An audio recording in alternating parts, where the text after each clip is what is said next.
Hello. Well, how are you today? I'm well. Happy St. Patrick's Day. It is St. Patrick's It Day, is, isn't and it? you're not wearing any green. Uh-oh, you're Am I going to allowed pinch to me? pinch you? Actually, I what do you have. Look at that. There you go, a pocket square. I got my pocket square that's Perfect. a little bit green, right? Do you have to wear green if you're Irish? I don't know if everybody knows Richard is part Irish. Yep, my mom is half Irish, so Yeah. yep, I do have that. Yeah. In For fact, sure. growing up, I don't know if people know this, they called him Murphy because he was born into an Italian family with red hair. They're Yep, like, what's yep. this? We Didn't gotta go call over him too well. Murphy. Who's this albatross we have in this family here? Yeah. So I see you have your Ukrainian mug. We both I do, yes, in Yep, support yep, of in Ukraine. support of Ukraine. And thank you for the segue into our topic Right, today. We right. are here to talk about Russia's invasion of Ukraine. We are really excited about our guest today. It is John Emerson. John works in global distribution as vice chairman of Capital Group International. He has 20 years of industry experience, all with Capital Group. He most recently served as the United States ambassador to the Federal Republic of Germany. In 2015, John was awarded the State Department's Susan M. Cobb Award for Exemplary Diplomatic Service, which is given annually to one non-career ambassador. And in 2017, he was awarded the CIA Medal and the U.S. Navy's Distinguished Public Service Award. Prior to accepting the ambassadorial posting, John was president of Capital Group Private Client Services. Before joining Capital, he was deputy assistant to President Clinton, where he coordinated his economic conferences, served as the president's liaison to the nation's governors, and led the administration's efforts to obtain congressional approval of the GATT Uruguay Round Agreement and the extension of China's MFN trading status. Additionally, he was appointed by President Obama to serve on his advisory committee for trade policy and negotiations. Before working in the Clinton White House, John served as Los Angeles chief deputy attorney and was a partner in the law firm of Manat, Phelps, Rothenberg, and Phillips. John holds an honorary Doctor of Laws degree from Hamilton College, a Juris Doctor degree from the University of Chicago, and a bachelor's degree in philosophy from Hamilton College. John is currently based in Los Angeles. Ambassador, welcome to A Place of Possibility. We are just thrilled to have you here to help our listeners better understand what is going on in Ukraine right now. We're so excited you're here. Yep. Well, unfortunately, that thank you, bio was so Angela. long, we don't have any more time. Yeah, You are quite distinguished, clearly John. need to get a Ambassador, shorter I'm sorry, bio. I shouldn't be calling you John. It's ambassador. No. You call me John. I only use ambassador when I'm trying to get restaurant reservations. Okay, fair enough. All right, Oh, well, that's gosh. great. That's great. So first off, you were the U.S. ambassador to Germany in 2014 to 20. What was the end? 2017. 2013 to 2017, which Okay, put me okay. there when the whole Ukraine crisis started. Wow. Okay. Had the opportunity to visit Kyiv in the wake of that, to work with the fledgling Ukrainian government, which started out, formed a democracy after Yanukovych, who really was the kleptocrat was sort of a Putin crony who'd been running Figures, its flag. Yeah. So it was a very interesting time. Yeah. Well, so that begs the question: have what's the deal with Vladimir Putin? I mean, it seems like he's a throwback to another century. What is he doing in the 21st century? And have you personally met him? I haven't. I would have when Germany hosted the G7 back in 2015, but because it was after the Ukraine crisis began, when Putin annexed Crimea and moved into the Donbass, he was kicked out of it used to be the G8, and they made it Right. the G7. So I did not have an opportunity to meet him.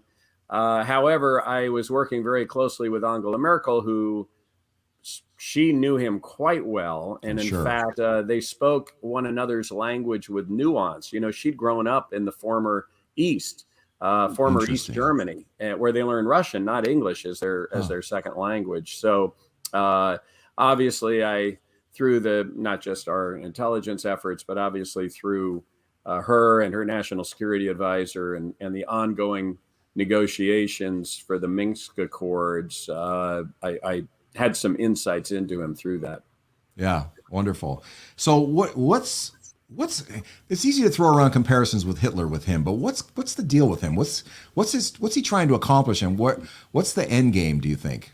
Yeah, I mean, I always hesitate, having lived in Germany and met many who survived the Holocaust, with these Hitler analogies, but maybe a Stalin analogy is more appropriate Yep. in his case. But I think there's several things going on. I mean, first of all, this is a guy who has said repeatedly that the greatest tragedy of the 20th century was the dissolution of the USSR, not two world wars, not the Holocaust, not the dropping of the atomic bomb, but the dissolution of the Soviet Union.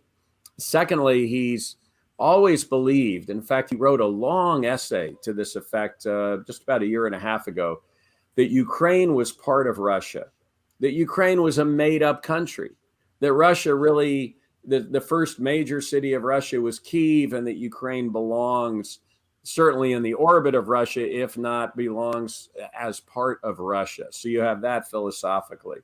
The third thing is, just in terms of his own survival and geopolitical interests, the last thing he wants to see is a major populous nation on his border that turns into a thriving westward-leaning democracy.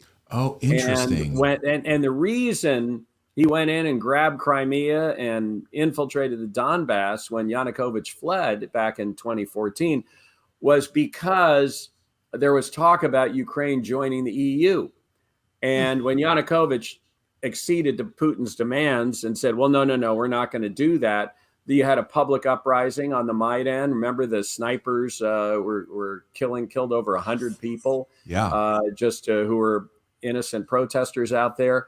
And that's when Putin acted, because the last thing he wants to see is a popular, democratically driven uprising to throw out an autocratic ruler on his border, because he doesn't want the Russian people to get any ideas. That's why when Lukashenko in Belarus lost his election, Putin moved in to support him, while the guy, I'm blanking on his name, the president of Kazakhstan just a few months ago, there were protests all over. He sent troops in to suppress that, and he doesn't want to see that in Ukraine, which begs the question of what's his ultimate objective. Yeah. I think his ultimate objective here is regime change, because Zelensky's clearly moving in that direction and doing everything he can to make sure that Ukraine is a broken country, maybe even a partition country, and so that there's no way that it can move westward or be a thriving, economically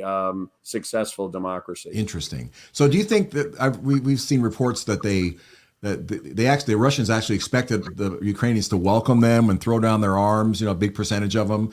You think that was legitimate, that they actually thought that? And they certainly aren't getting that. It happened a little bit in Crimea.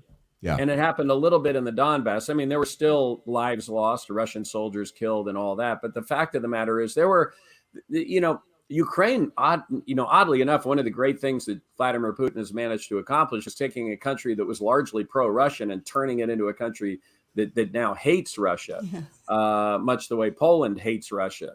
And in any event, but particularly the eastern part of Ukraine, with those separatist areas and all that, you had a lot of former Russian citizens who lived there, and that did happen. And I think there were two fundamental miscalculations that he made. One, and we can talk in more detail about both of them if you're interested, but one is clearly how quickly the West came together and how solidly the West is together with regard to not just condemning the attack, but the sanctions that they're imposing.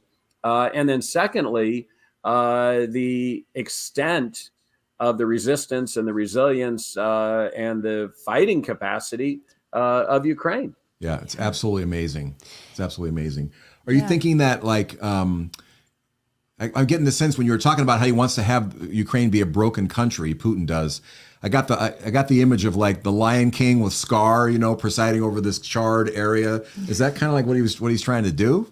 Well, I think what we'd rather do, and what maybe he thought initially he could do, was a blitzkrieg, come in and then, decapitate the Zelensky the Zelensky government, impose a puppet government, and bang, he would have, Ukraine be a part of greater Russia, if you will. He wants to make Russia great again, is essentially what like Belarus is. And yeah, exactly. That's exactly right.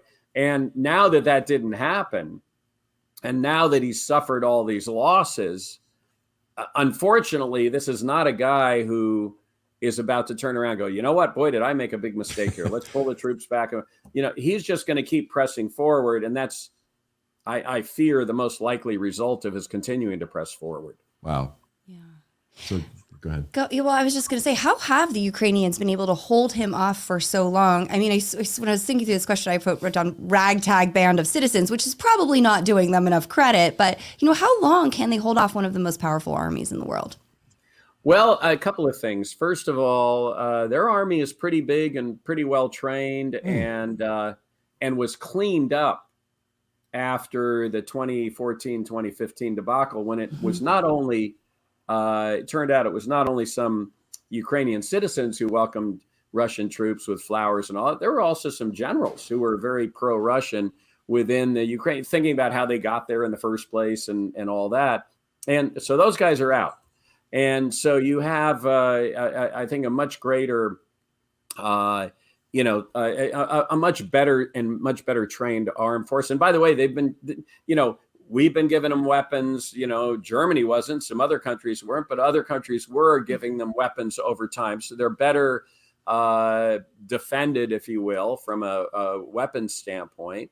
The third thing is, there's a big difference between fighting a war far away from home, or maybe even not that far away from home in Russia's case, but in another country, and repelling an invading force that's trying to take over your home and destroying your community. Sure. And the level of intensity between the Ukrainian forces and people who are, you are not going to do this, and we're going to stand up and we're going to push back and we're going to fight, versus a lack of intensity we're hearing from the Russian soldiers, many of whom are conscripts. Basically, they had a draft there. Yeah. And they just sort of joined up, and they weren't told, here's what you're doing and here's why you're doing it. Most of them thought these were exercises, along the border. Really? They had no idea they were going in. And once they're in there, it's like, what are we doing? Why are we doing it? Huh. And then the third thing, Angela, to your comment about the great and mighty Russian army, not so great and mighty, we're finding out. They, yes, they have nuclear weapons. So that obviously is something we have to be concerned about. But logistically, they say, that before an invasion begins, it's all about the planning. After invasion begins, it's all about logistics. Mm-hmm. You got to get gasoline to your vehicles. You got to get food to your troops. You've got to get resource to your troops. You got to get ammo and new weaponry to your troops. And apparently, from a logistical standpoint, this has been something close to a disaster. And so, the Ukrainians, by the way, we say we're giving them weapons. Their best source of weapons these days is weapons they're recovering from the Russians. I've seen them taking over tanks and things. Is that real? Yeah. And so I saw a commentator, military commentator on the news this morning, and he made the point, they talk about, there have been, the Russians have suffered roughly, 10% casualties of their troops. So they had 150,000 troops. That's 15,000 people. By the way, just to put this in context, 15,000 people, how many dead, how many wounded, not sure.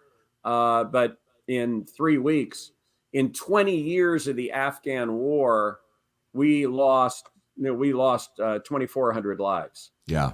Wow. They've already lost well over 5,000 lives. So, I mean, that just puts that in a little bit of context. But what he was saying was 10%. It isn't 10% across the board. There may be some areas where very few Russians have been killed. There may be other areas where 40% of the invading force was killed. And in those cases, the Ukrainian army is just picking up that equipment, at least the equipment that wasn't destroyed, and using it against them. They even caught and captured and now control one of their major surface-to-air, anti-aircraft weapons that they're using. Awesome. Boy, that's something. Yeah. So that's kind of how it's been happening. Now, I have to say, at the end of the day, Russia's got the military might. They've got the people. They've got the bodies to throw at it. They've got the weaponry to throw at it. They're obviously following try to demoralize the country by destroying civilians doing a good job approach. and just brings cities to their knees by just, bombarding civilian targets. You saw the thing this morning in the news of the tragedy with that theater that Yes. they bombed, that literally had outside of it in big Cyrillic letters on the ground written "children" inside, and a very easy target, not a lot around it. You can't argue that was missed. Nope. That was a miss. Yep. And that's the approach that they're now taking. And sadly, over time, that approach and that relentless bombardment it's likely to succeed, but it would probably, that's why I say at the end of the day, we may end up with a partitioned country or something. But the cost of this for Vladimir Putin, and we haven't even begun to talk about sanctions and the economic impact of that, but the cost from a military standpoint, from an embarrassment standpoint, from exposing to the world how unprepared Russia's conventional forces are, is enormous at this point. I keep thinking the word inept just comes to mind. So let's talk about sanctions. We've seen sanctions, being used over the years, in other countries, Iran and North Korea, and they never, from my perspective, they never seem to do a whole lot. Maybe they did, but it didn't seem like they got. Well, they did in South Africa. They, sanctions. That's right. You're right. That's right. I do remember that. Brought down and boycott, brought down apartheid. But I think you're right. The fundamental question is, what's the purpose? Because sanctions, and I think we've seen a revolving purpose or an evolving purpose here. So the initial purpose of the sanctions and the threat of sanctions was deterrence. Okay, we're going to do this, and this to you if you do this. Now, honestly, I'm not sure Vladimir Putin believed that. Right. And the reason he didn't believe it is Europe gets 47% of its oil and gas from Russia. He's like, the European nations aren't going to risk that. They're not going to suffer, have their populace suffer. Yeah. They don't have the, the attitude or the, ability to kind of endure that. So they're not ultimately going to be with the United States. And by the way, even with the United States, they had that terrible withdrawal from Afghanistan. I can't imagine there's zero appetite in America for another foreign military engagement. Yeah, they talk a good game. We'll see what I don't believe they're actually going to impose all that. So another thing that had to be a surprise to him was the rapidity with which the most extreme sanctions, including throwing Russian banks off the SWIFT program, were imposed. So deterrence. Then the second thing is punishment. So once he's going in, now you got to, number one, for deterrence to be effective in the future, you better deliver when you threaten it in the past, right? So, so that it serves that purpose, and then it's also punishment. And then the third part in this case is I think trying to bring pressure on Putin to, if not, he's not going to completely back down, but sort of look for some sort of an off-ramp where he can declare some sort of limited victory and then basically stop the invasion. And that's the sanctions on all the oligarchs. That's crushing the Russian economy, because even authoritarians have their own politics to deal with. Don't really genuinely have to run for re-election against a well-known competitor, because they either shoot them or, arrest them, or, they control the news media, they control the information flows. But believe me, there are power centers within Russia that at the end of the day, Vladimir Putin's got to keep, satisfied. And satisfied. You're right. And you start, and it's more than the oligarch not being able to send their kid to Oxford and not being able to access their yacht or land their plane in Europe or Canada or the United States. It's, that's obviously, there's an inconvenience to it, but not being able to access their resources and just seeing the Russian economy inevitably, as Russia gets increasingly isolated, going like this, the idea, the hope is that the severity of these sanctions will create some internal dissension and pressures on Putin that could ultimately hasten an end to this. You can sure hope, but there's a lot of disinformation going on, right? Yeah. Sure. And then, of course, you had his speech this morning where, I mean, not only are they just total disinformation, and others, his allies are doing. I just saw a news flash come across that the president of South Africa said, "Well, it's the NATO countries that started this war," Yeah.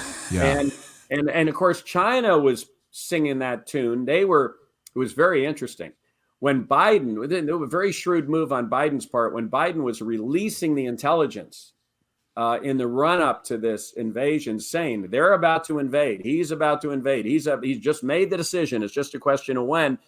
China was saying that's nonsense. That's not the case, or whatever. They're like, whoops. Yeah. Now, but I think one of the more interesting questions is how China's going to deal with all this. Well, that's one we wanted to ask you. Yeah. Yeah. Please, Well, let's talk about that. What do you think? Sure. It seems like, John, that that how could this help them to be on Putin's side with this thing? How could your standing in the world increase or do anything good for them if they're on his side? Well, that's an important element of, I think, the conundrum that they're under. Now, don't forget, Xi Jinping and Vladimir Putin had their confab on the eve of the Olympics, the Winter Olympics. Right. They came out with a 5,000-word communique. And two things of note. Number one, it was they talked about a partnership for life without condition.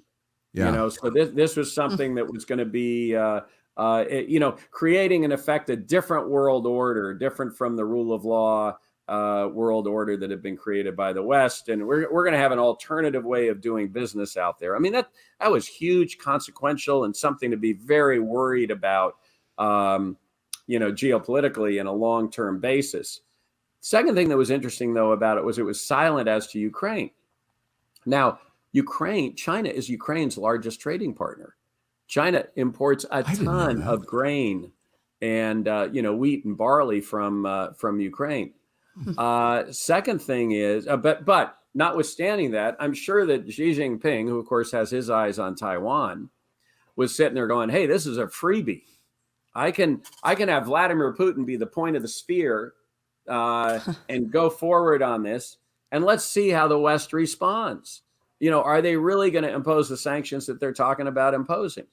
Are they really going to come together, or will they be split? Because both Russia and China have as geopolitical objectives to separate Europe from the United States. Yep. And even within Europe to divide and conquer among the different countries. China does it through economic means.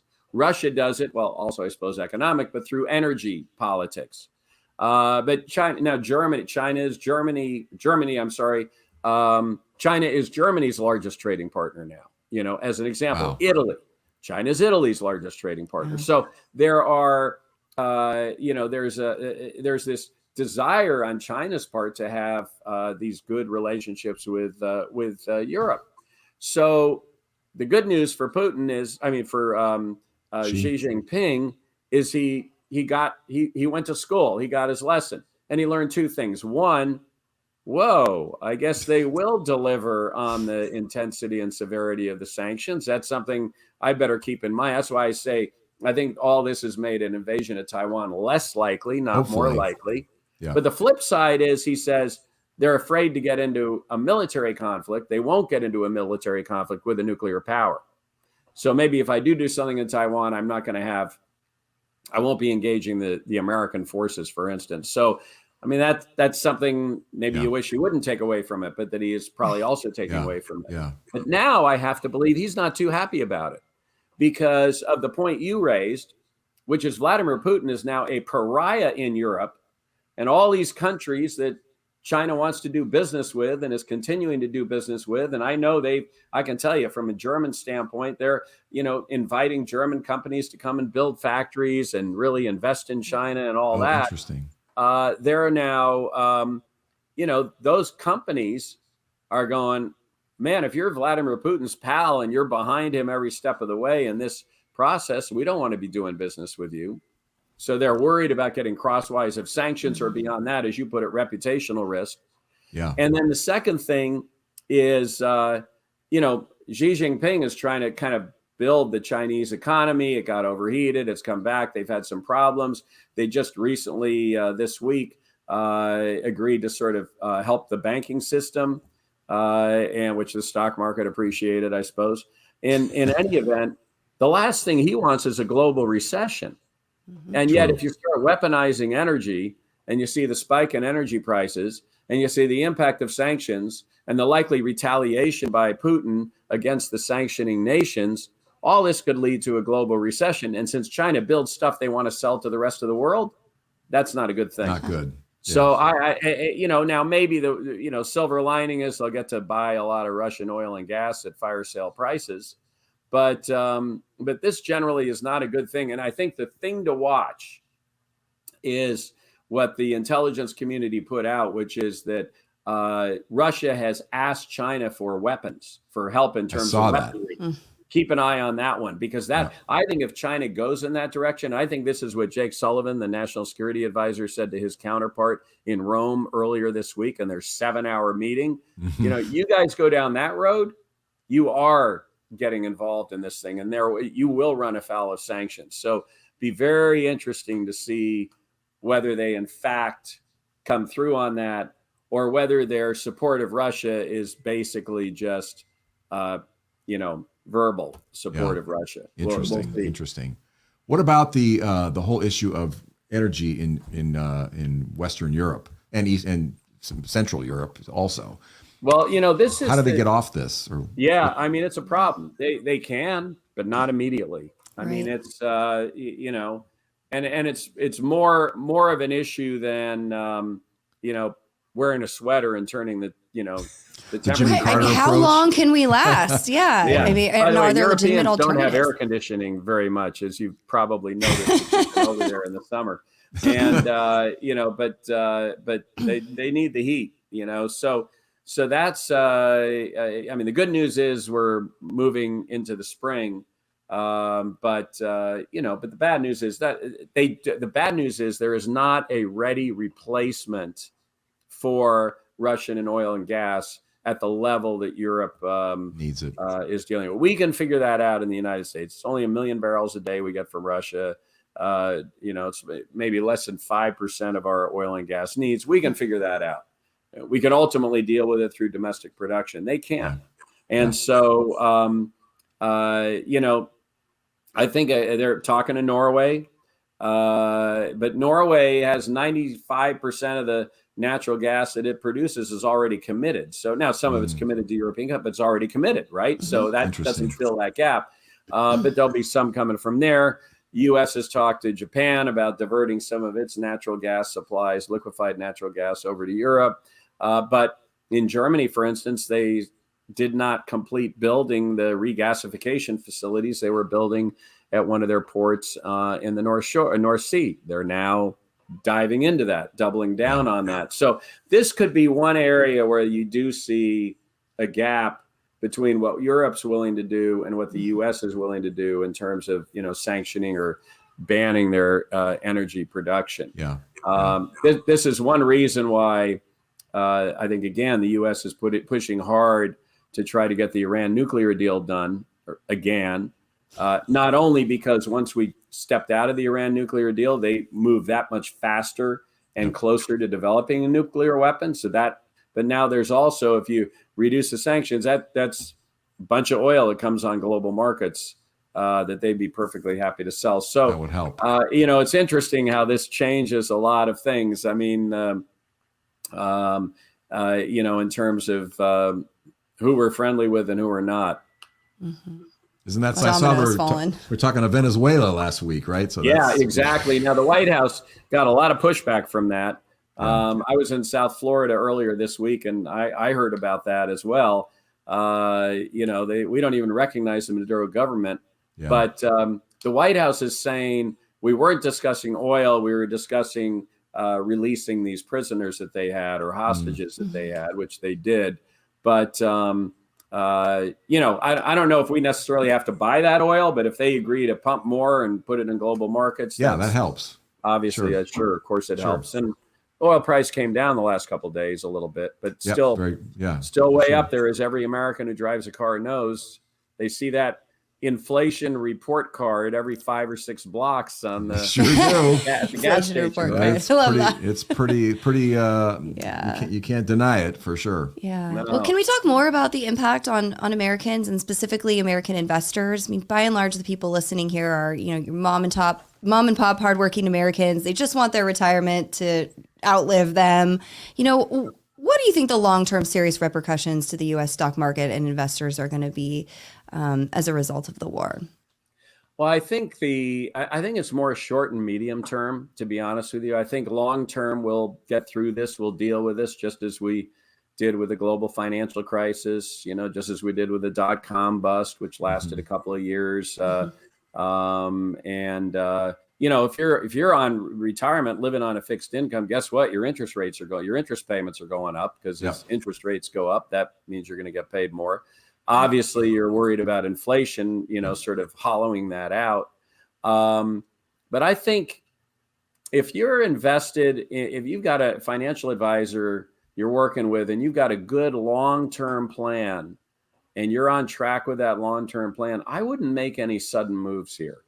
I would stick with that plan. Ultimately, you're going to be all right. If you are in a situation where, you were planning on buying a house in 6 months, or you got to send your kids to school and you needed to, cash out, that's a different story. And that you definitely need to, what you need to do there, I think, is sort of look at, maybe there's some assets we can sell that aren't likely to come back as fast and harvest some losses for tax purposes, but raise the cash that way. Those are nuanced, complicated decisions. But I would say from a long-term standpoint, hang in there. I think what's likely to happen long-term is you're going to see more and more reshoring of supply chains, probably increase in incomes to Americans.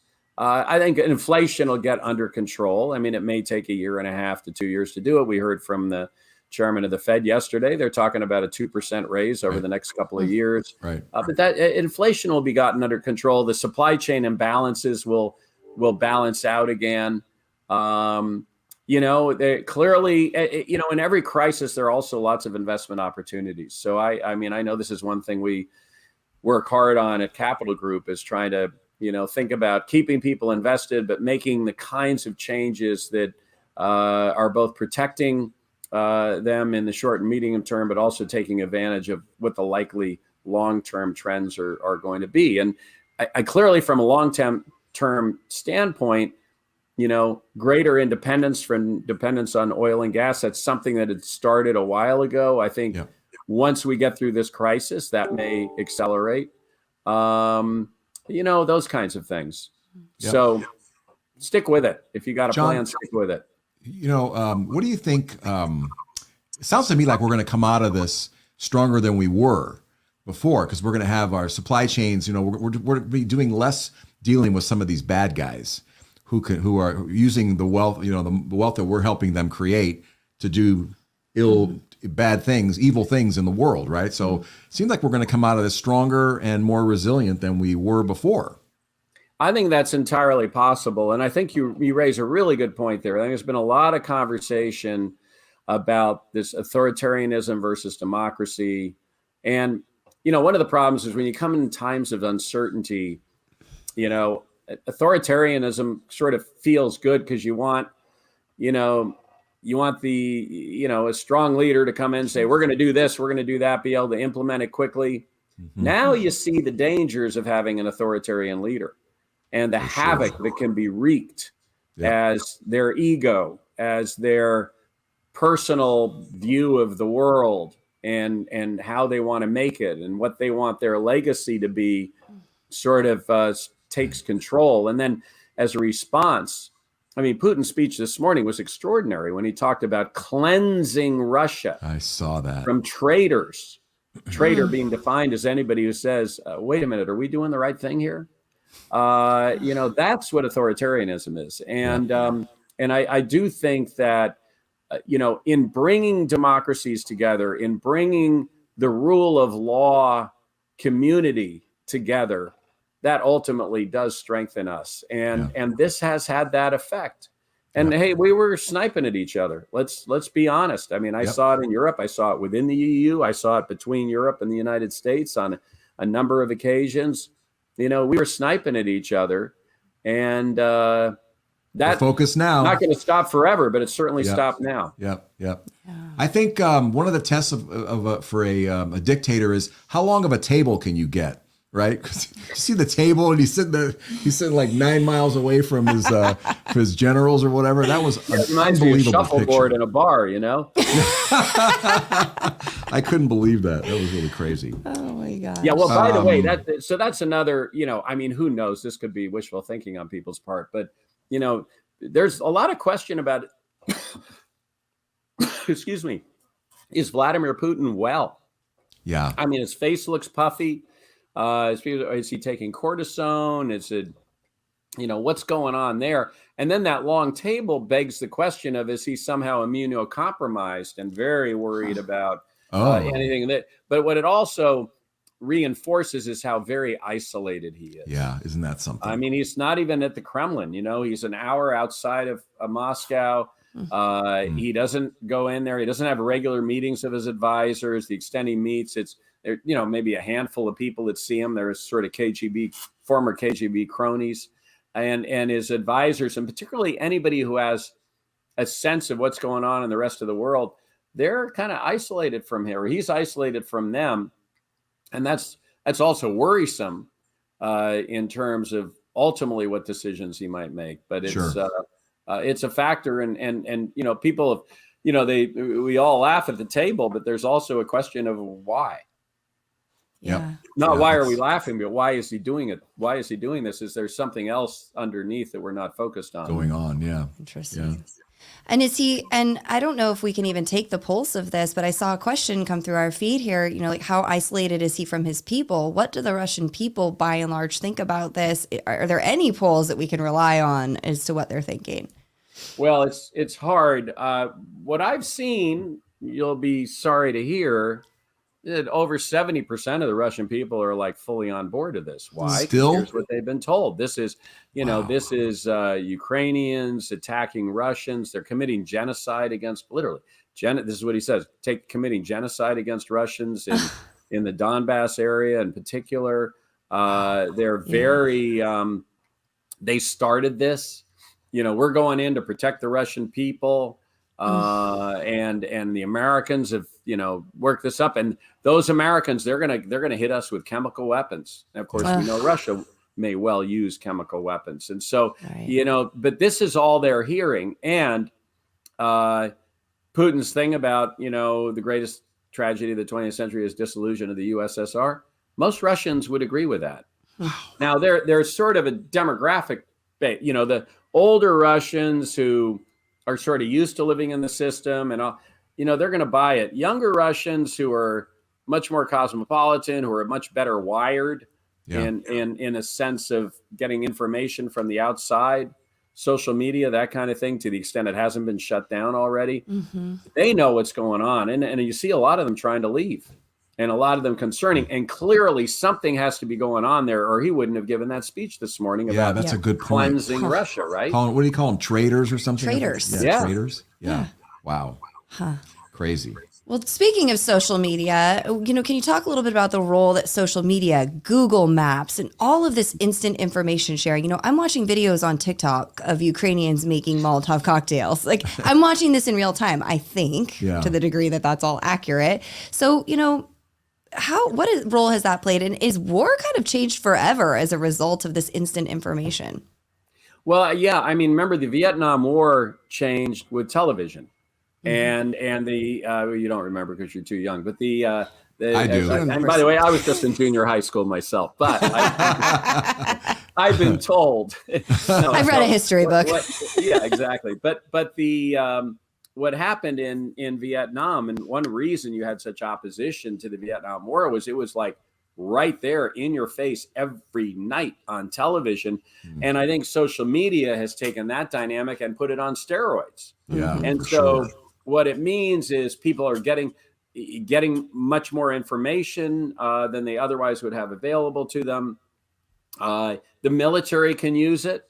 in terms of what's going on in a particular community, and Good believe me, point. they track it. Mm-hmm. As you suggest, Google Maps, things like that. I mean, you don't, you turn on Waze and find out where you're going. You're not sitting there looking at a map Right. and going like this. And so, there's no question that technology of social media has changed the face of warfare and brings it to the world in real time. Mm-hmm. There's a downside to social media, and that is, unfortunately, it's very easily manipulated, not so much in this context, but for sure in the informational context, in the lead up to all this. And Russia, unfortunately, has become quite adept at using social media to try to sow dissent, not just within and among, Russians or to Here. crush dissent too, but here Yeah. in our country. Yeah. And I mean, I read something, or not read, but I was told by our intelligence services while I was ambassador, as an example, that at one point there was and this got traced back to Russia.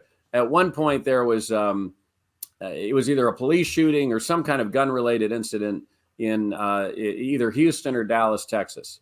And all of a sudden these, I guess at that time it was Facebook and maybe Twitter went out to people who clearly were, anti-gun folks, right? Come to, I'm making this up, First and Main at noon on Monday for a rally against gun violence. The same time, all the, Second Amendment crowd got a different thing. Come to First and Main at noon on Monday for a protest in favor of Second Amendment rights. Wow. Looking for trouble. And what happened was the police chief and the mayor were notified of that. They did a big media campaign. This is not happening. And they actually, blocked it off so you couldn't have something like that. But I mean, that's the kind of thing that they do. And the other problem with social media, honestly, is the algorithms work in a way that they really limit our ability to see both sides of an issue. Right. It's like if you link something or like something, you're going to get more of that.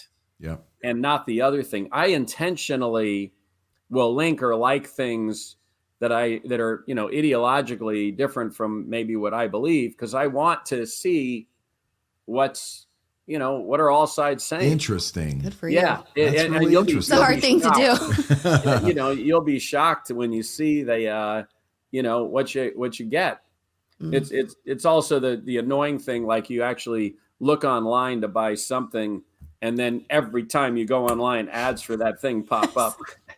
Yeah. I already bought the socks. I don't need to see 7 more ads. Yeah. That's exactly right. I don't that's need scary those when those things show anymore. Up. Yeah. You want to ask about the helpers? Yeah, one last question. So, Mr. Rogers always said, look for the helpers in a time of tragedy. So who are, ending on a positive note here, who are the helpers of Ukraine? What should folks who want to get engaged and do something useful, what should they be looking at? How do you know what's a good resource or not? Well, I'll tell you, as the son and grandson of Presbyterian ministers, and Mr. Rogers started out as a Presbyterian minister. I didn't know that. I didn't know that. Always happy to hear him, raised there. And what's extraordinary about this is not just the Ukrainian people, but the Poles, the Moldovans, and then of course I think Europe in general, Hungarians, all reaching out and helping and taking. I mean, the Poles have taken in over 2.5 million refugees. Wow. They're pretty much at their limit. You remember what a fuss Germany made when Germans took in 1.5 million. That's a country of 85 million people. Took in 1.5 million refugees back in 2015, 2016 with the Syrian crisis. Ultimately ended up being about 900,000. I mean, that almost destroyed Merkel's career. Here the Poles are willingly, in a much smaller country, bringing these folks in. I think it's absolutely extraordinary. And there's a lot of resources that are going to Ukraine. There are a lot of organizations popping up that we could help. But I think there are a lot of organizations that help with refugees, refugee resettlement. I'll tell you, when this happened in Germany, I was ambassador and I went to some of the centers, and I mean, it's a logistical nightmare. I mean, you got to process people, identify them. Who are they? Then, the worst thing in the world is just keep them all piled up, try to disperse them throughout the country, get places for them to stay, ultimately jobs for them to work at. It requires a lot. And I think that the helpers are, they're in some instances governments, in some instances companies, but in a lot of instances just real people who decide, hey, I'll take somebody in, I'll come down and feed, I'll feed folks, I'll drive people around, whatever it is. It's really really extraordinary. And there are a lot of organizations popping up. Obviously, there's probably, it's sad to say, but in every there's a criminal element that will make things up to try to get money. But I'm confident there are websites like maybe USAID, which is part of the State Department, and I know very deeply involved in trying to help people, or very credible organizations like Doctors Without Borders, or obviously the Red Cross, or organizations that do this. And they'll want the money themselves, but maybe they also will have on their website. These are smaller organizations that we've vetted and improved, and your $200 contribution can go a long way towards helping someone there. So, I mean, we're doing that ourselves in my family, and looking for ways to contribute. And I think that's super important. And there's some really wonderful, wonderful people out there who are, in many instances, risking their lives for sure to help folks. For sure, absolutely. That's a wonderful story. That's a great story when humanity. It's very heartwarming to see. Yeah. John, one more question. This came from the audience.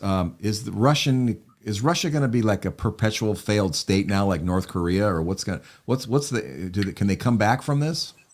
Well, I think it depends. I think as long as Putin decides to continue down this path, rather than relatively quickly agree to some sort of a settlement and start pulling back and ceasing this bombardment of civilians. But even if he does that, I think as long as Vladimir Putin's in charge, probably right.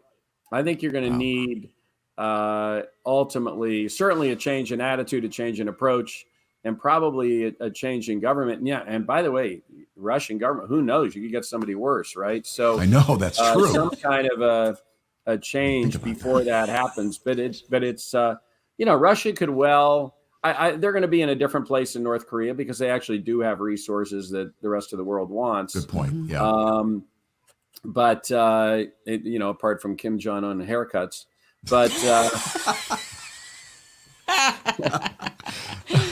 but I think that they could become just a little brother to China, which I'm sure. Interesting. Here Vladimir Putin wanted to make Russia great again, and now look what's happening. Oh my gosh! Pretty amazing. Little brother with some big guns. Yeah, but I mean that's not at all what they want. But I mean that's could be well where they're headed, which is sad given where we could have been. Yep. Right. Yep. John, how can people follow you if they want to hear what you're like on social media? Oh, what you're thinking? I'm not that good at posting on social media. You're not? Okay. My Twitter is John BMO, or at John BMO EMO, but I'm honestly not. I do so much of this. I just kind of do it this way, but but I'm not a big social media guy. My kids are much better at that than I am. I do have a daughter who was in the Hunger Games movie. Really? Oh, really? He has a big following. Which character? Foxface. No way. That's your daughter? Yeah. Jackie. How awesome. Yeah. That's great. Congratulations. That's I exciting. enjoyed those. I enjoyed that story. Yeah. And we have identical twins who do some TikTok stuff, but they're now doing, they're all posting on this and everything. But sure. And of course, Capital Group has a web page and feeds and lots of webinars about the investment implications of all this as well. People are invited to that. Yeah. Wonderful. And we the American funds, funds as well. American funds. Most of we have a lot of our clients are in the American funds, and we really appreciate your Capital Group and the American funds for having us giving you to us to be able to interview you, and we appreciate your expertise and your wisdom and your kindness and generosity in being able to spend time with us. Thank you so very much. Well, let me just say thank you guys, because I think, in today's world, even in these kinds of shows, they end up getting so hard bitten and partisan one way or the other, right? And here you guys are just trying to bring the truth to people. Yep. And bring a balanced perspective. And I think, honestly, just the way you two interact with one another and with your viewers, it's a great lesson for all of us to take away about how we should treat one another. So well, thank you. Happy St. Patrick's Day. Thank you. Happy St. Patrick's Thank Day. you. Back at ya. Ambassador John Emerson, thank you so much for being with us today. Thanks a lot. Appreciate that.